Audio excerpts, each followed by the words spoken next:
বাংলাদেশে যারা স্থানীয় প্রশিক্ষক আছেন তাদের মধ্যে জাতীয় দলের হেড কোচ হবার অন্যতম দাবিদার মোহাম্মদ সালাউদ্দিন। কম বেশি সকলেরই এটি চাওয়া, হটানো হোক হাতুরু সিংহেকে আর কোচের দায়িত্ব দেওয়া হোক সালাউদ্দিনকে।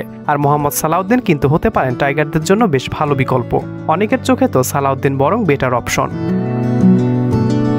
মোহাম্মদ সালাউদ্দিন বিপিএলে কুমিল্লা ভিক্টোরিয়ান্সের সফল কোচ। এর আগে জাতীয় দলের সহকারী কোচ হিসেবে দায়িত্ব পালন করেছেন মোহাম্মদ সালাউদ্দিন। ফিল্ডিং কোচও ছিলেন। ন্যাশনাল টিমের কোচিং স্টাফের অন্যতম সদস্য হিসেবেও কাজ করেছেন তিনি। খুব স্বাভাবিকভাবেই তাই প্রশ্ন আসে, সালাউদ্দিনের ইচ্ছেটা কি? তিনিও কি দেশের প্রধান কোচ হবার স্বপ্ন দেখেন? এমন প্রশ্ন অনেকের মনেই ঘুরপাক খায়। অবশেষে সালাউদ্দিন নিজে দিয়েছেন এর জবাব। জানিয়ে দিয়েছেন, স্বপ্ন সবাই দেখে, আমিও দেখি না যে তা নয়। ইচ্ছা তো সবারই আছে, আমিও চাই জাতীয় দলের প্রধান কোচ হতে। তবে ইচ্ছে থাকা সত্ত্বেও কেন সালাউদ্দিন কোচের দায়িত্বে আসতে পারছেন না? প্রশ্নটা তো আসতেই পারে। তার অনুভব, আগামী কয়েক বছর জাতীয় দলে হেড কোচ হওয়ার কথা ভাবা ঠিক হবে না। এর অবশ্য পরিষ্কার ব্যাখ্যাও দেননি তিনি।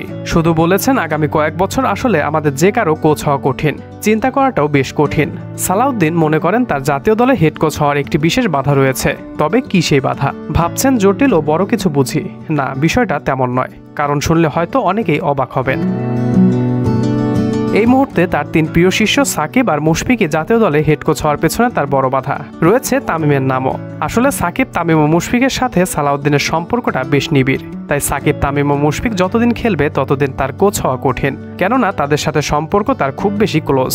তাই তিনি মনে করেন তারা দলে থাকা অবস্থায় হেড কোচ হওয়াটা তার জন্য এবং দলের জন্য ভালো কিছু হবে না। এরা যখন অবসর নেবে তখন তিনি চিন্তা করবেন। যেহেতু হেড কোচ অনেক বড় একটা ব্যাপার, তাই তিনি চাইলেই হয়ে গেলেন, বিষয়টা এমনও নয়। সালাউদ্দিন আরও বলেন, আমার এই মুহূর্তে মনে হয় সাকিব, তামিম এবং মুশফিকের সাথে যে সম্পর্ক এবং ব্যক্তিত্ব এমন যে জাতীয় দলের হেড কোচের সাথে সেটা মানানসই ব্যাপার নয়। আসলে বিষয়টা ঠিক যায় না। পরবর্তী জেনারেশনের সাথে হয়তো সেই সমস্যাটা থাকবে না, তাই তখন চিন্তা করা যাবে। এমনটাই বলেন মোহাম্মদ সালাউদ্দিন।